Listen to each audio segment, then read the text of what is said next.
and averagely I spend 4 to 6 hours each time just sharing with young people between ages 25 to 35. They were my target goal. We talked about life, and we talked about everything.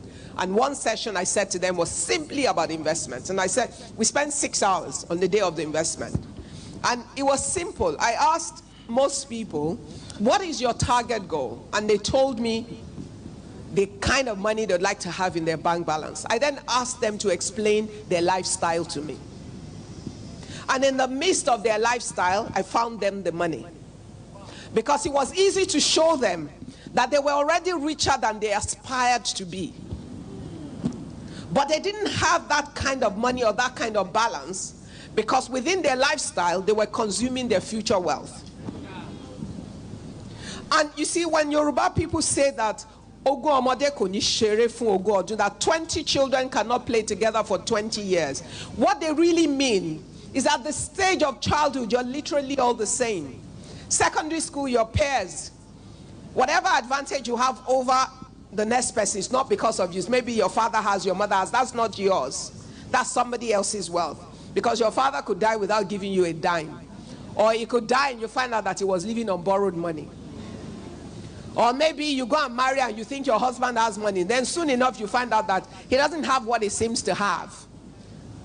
What is really important is, what do you have control of?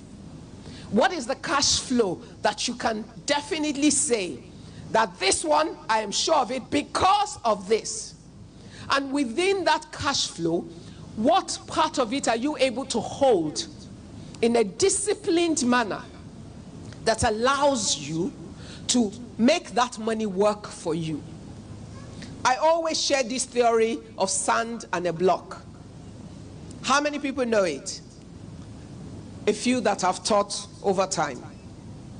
Your sand is the money you're gathering a little at a time. If it doesn't amount to much, it's sand. It means when the wind comes, it will scatter. If there's a flood, it will just totally disappear.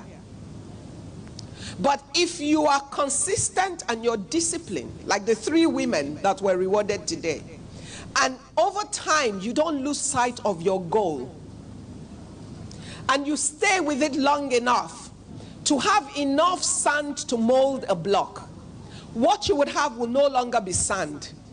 It will become a block. And the difference between a block and a sand is what? That when the wind comes and everything, the sand can scatter, but what happens to the block?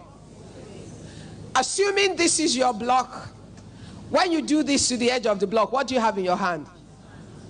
Good, smart girls. Until you have molded the block that will generate the sand, you don't consume your sand.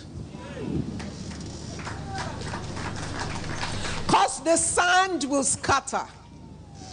But you need the block that will continue to yield you sand. And the only way you do that is that you're disciplined, you're determined, you're dedicated to your goal.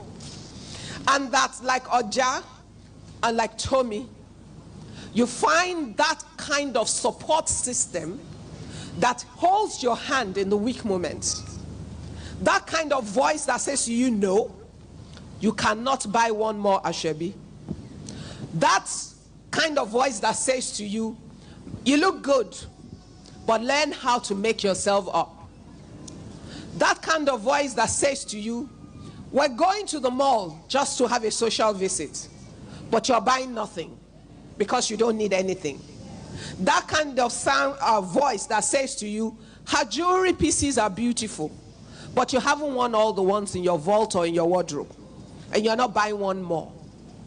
That kind of voice that says to you, this is not the year where you're having that big party or something, because you have a goal you have set for this year. See that young lady who just now owns half a plot of land in Lagos? She's never going to be poor. It's not, you know, it's not a prophecy. Because there are things that you do that prophesy into your life. So this isn't about, oh, it's a, no. It's about the discipline, the dedication, and the commitment to goal. It's about making choices. Life is about opportunity cost. For everything you do, there's something else you have chosen not to do. For everything you have, there's something else you have chosen not to have. For everything you do now, you have chosen to defer something else. The ability to make those choices, it's about how you think. It's about what you value. It's about what you consider important.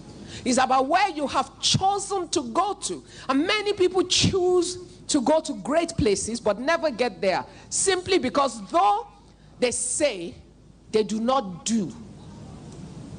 The saying is cheap. The doing is tough. And you don't get things you need or you want from saying. You only achieve them in the doing. And in being able to do, you must set up a system of actions and activities around you daily.